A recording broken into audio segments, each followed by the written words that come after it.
Well, it's not that much surprising, because after all, we're gonna be stuck inside this whale for a certain amount of time, but we'll find our way to able to get out of this particular whale.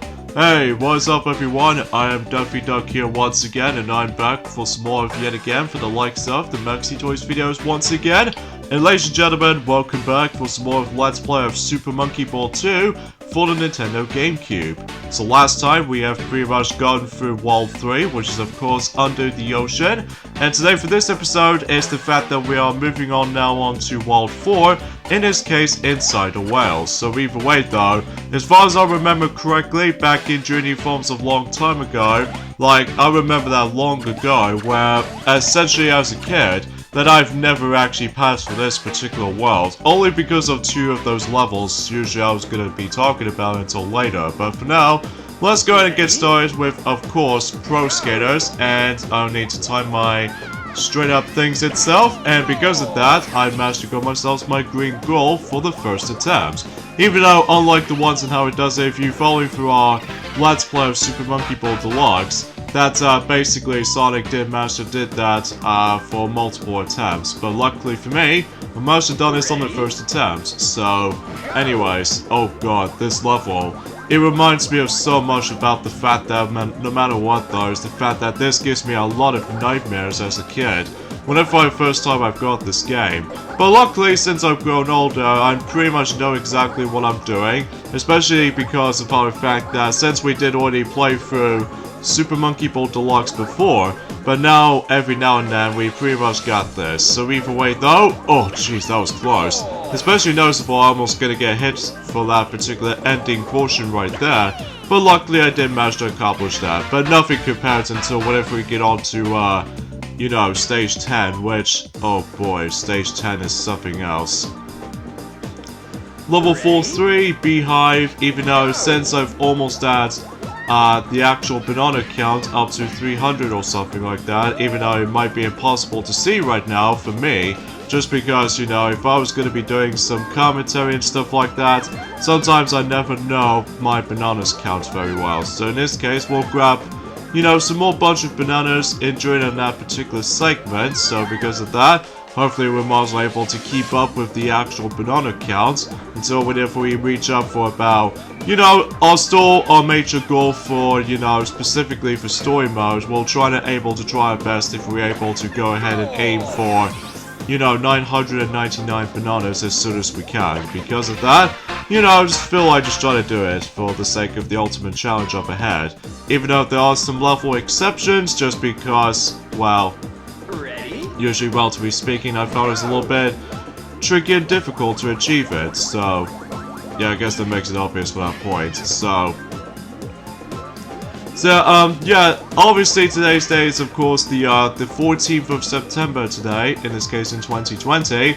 This week is the fact that the Super Mario 3D All-Stars is about to be releasing until this Friday, and as far as something's worth mentioning for this point too, there are multiple ways you can able to play Super Mario Galaxy this time around. Like, for instance, for example, originally back on the Nintendo Wii, it always forces you to use the motion controls to begin with, but every now and then is that the Switch version does manage to able to contain, let's just say, a combination of the two. Like, you can either play the game within motion controls, or take a notice from the likes of the Chinese kind of Nokodu Shield particular port, that basically it only requires buttons to play, most notably because of the fact that that particular Chinese console doesn't seem to able to require motion controls. You only have to press those particular buttons.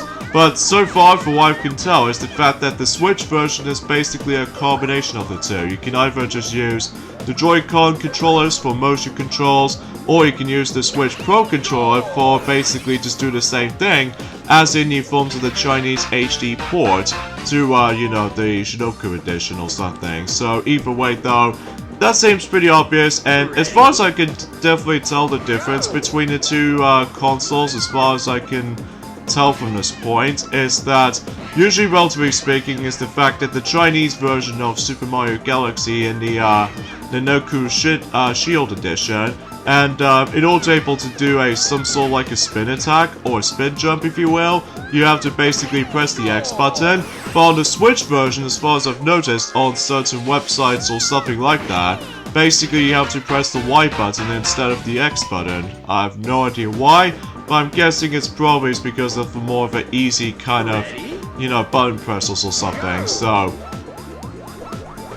But I haven't really looked upon that much of, you know, Super Mario Sunshine control configuration, just because, well, it's pretty obvious because of the fact that, well, we've only got about, you know, 4 more days for now, or somewhat lesser than that, until the actual game came out, or to be more specifically, 3 ports all in one particular compilation for the Switch was about to be releasing, so.